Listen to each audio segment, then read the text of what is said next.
Joining me live in the studio now is the Resources Minister Madeleine King and also Labor's senior figure in WA. I want to ask you about the WA sort of scene in a moment, but on this issue, for viewers who don't know what it is, can you give us a sense, sort of in simple terms, what do the production tax credits aim to do? Yeah, well, the production tax credits for critical minerals aim to build a new industry, really, to drive investment in the new and emerging industry of processing critical minerals and rare earths right here in Australia.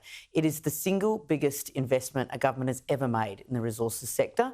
About $17 billion is what we predict will go into the production tax incentives over a 10-year period. So it is very significant. It is very important. It's great for the resources industry, and I'd also add that it is the resources industry that came along with me as the Minister to help build this policy. So that's why it should be supported. Yeah, and so the industry's come out and is supporting it pretty clearly. The coalition says it's throwing good money after bad. There are other ways to help the industry, like through IR. What's your retort to that? Well, I would say the coalition has got their heads well and truly in the sand, and it shows a deep misunderstanding or lack of understanding for the resources sector of Australia, and in particular the emerging critical mineral sector.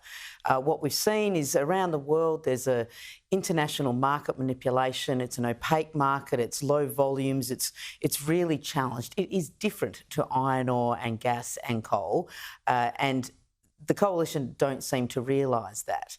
What we see around the world is challenges to those supply chains. I speak to government credit agencies from around the world, US, the Republic of Korea, Japan, Germany, France, the European Union, the UK, and all of them want to do the same thing, create an alternative supply chain for these things. And Australia has to step up and take responsibility to make sure we can process critical minerals here. And that's what this government is doing. We're determined to do it. And if the Liberals and Nationals want to put their head in the sand about the vulnerability of these supply chains and the vulnerability of our national security to their opposition to these tax incentives, well, I guess they will go right ahead.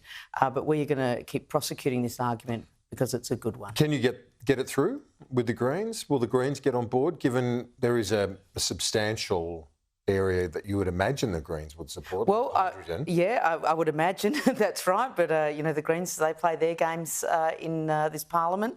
Indeed, the Greens and the Liberals and the Nationals all play these games in this parliament, seeming more obsessed about making TikTok videos than they are about actually doing their job and actually reading the policy. What we saw was Angus Taylor, on the night of the budget, have a quick look over the budget papers and then dismiss out of hand the production tax credits, and that is to his great discredit, and in fact to the whole of the Liberal and National Party, because there are mines and there are minerals processing opportunities right across this country.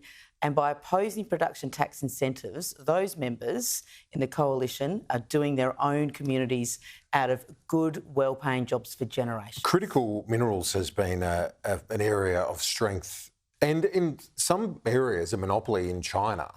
So there's a really important strategic element to Australia alongside allies, but particularly Australia building up our capacity, isn't it? Absolutely. And as America, Japan and others want us to be doing that. Absolutely, Kieran. And, China is ahead of the game because they invested 20 or 30 years ago, right? So they invested in the production processes and the Western world kind of sat back and outsourced that.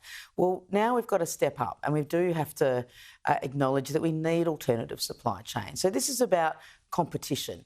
And you're right, there are governments around the world that also want that competition. And because we have a geology that is, totally immutable, it is the only thing that's not negotiable. Our geology is our geology, the great gift this country has.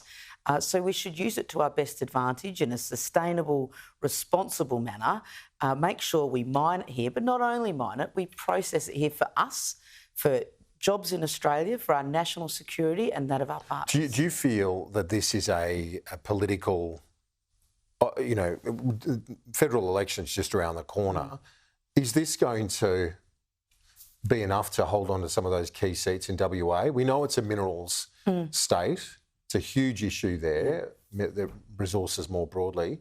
Is this enough to hold your ground there? Well, it is a big issue, and it's a big issue for the resources sector right across the country. But yeah, you're right, particularly in Western Australia. This will be an important part of the debate.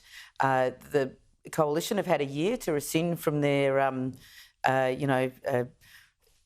crazy decision to just throw it out of hand. But there are so many other things that are equally important to the community of Western Australia. We all know there is cost of living pressures right across the board. So whilst the production tax incentives will be important, equally as important, if not more, is that every Western Australian has got a tax cut. We have provided energy bill relief. We are providing for fee-free TAFE.